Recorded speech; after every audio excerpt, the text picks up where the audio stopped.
Hello friends, welcome to Kunjal's kitchen. આજે આપણે Uttarayan special તલના લાડુ બનાવીશું, જેમાં પરફેક્ટ ગોળનો પાયો કઈ રીતે બને તે જોઈશું. અને સાથે જો તમે આ રીતે તલના લાડુ બનાવશો તો મસ્ત એવા સોફ્ટ લાડુ બનીને તૈયાર થશે. તો જો તમને આજની રેસીપી ગમે તો વિડીયોને લાઈક કરી ચેનલને સબસ્ક્રાઈબ કરજો. ચાલો રેસીપી સ્ટાર્ટ કરીએ. તો તલના લાડુ બનાવવા માટે મેં અહીં 250 ગ્રામ જેટલા તલ લીધા છે અને 250 ગ્રામ જેટલો ગોળ લીધો છે.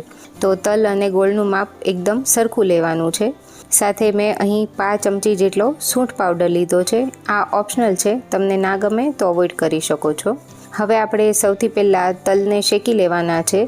તો તેના માટે મેં અહીં એક પેન લીધું છે અને તેની અંદર આપણે 250 ગ્રામ જેટલા તલ લઈ લેશું. તો અત્યારે તલનું પ્રમાણ ઓછું છે એટલે હું એકસાથે જ બધા તલ લઈ રહી છું અને આપણે તલને શેકી લેવાના છે. તો મીડિયમ ટુ હાઈ ફ્લેમ રાખીશું અને તલને આપણે શેકતા જવાના છે. તો તલ જ્યારે શેકાતા હોય ત્યારે આપણે એને સતત આ રીતે હલાવતા રહેવાના છે, જેથી કોઈ તલ બળી ના જાય. અને 2 થી 3 મિનિટ જેવું થાય એટલે જોઈ શકાય છે કે તલ આ રીતે ધીમે ધીમે ફૂટવાનું ચાલુ થઈ ગયું છે. આ સ્ટેજ પર ગેસની ફ્લેમ સ્લો કરી દેવાની છે, નહીંતર તલ બળી જશે.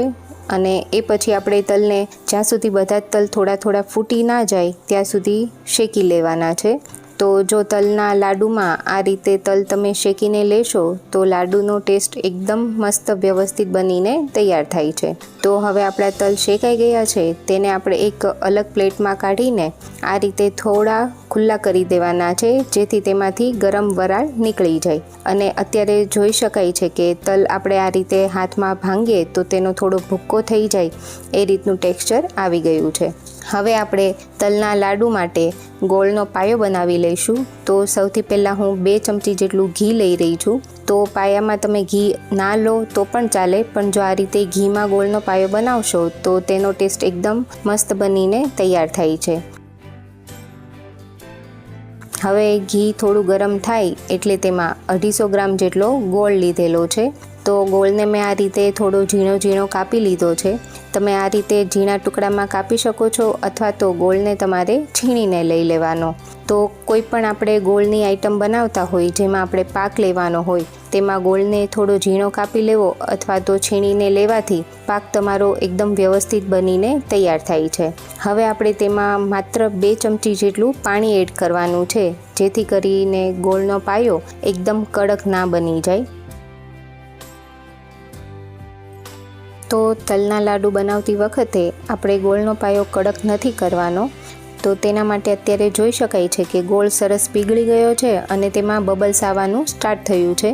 તો જ્યારે આપણે ગોળનો પાયો ચેક કરવો હોય ત્યારે પહેલાં તો ગેસની ફ્લેમ બંધ કરી દેવાની છે અને એ પછી આપણે એક વાસણમાં પાણી ભરી લઈશું અને તેની અંદર આ રીતે થોડું ગોળના પાયાનું મિશ્રણ એડ કરીશું અને એ પછી આપણે તેને ચેક કરવાનું છે.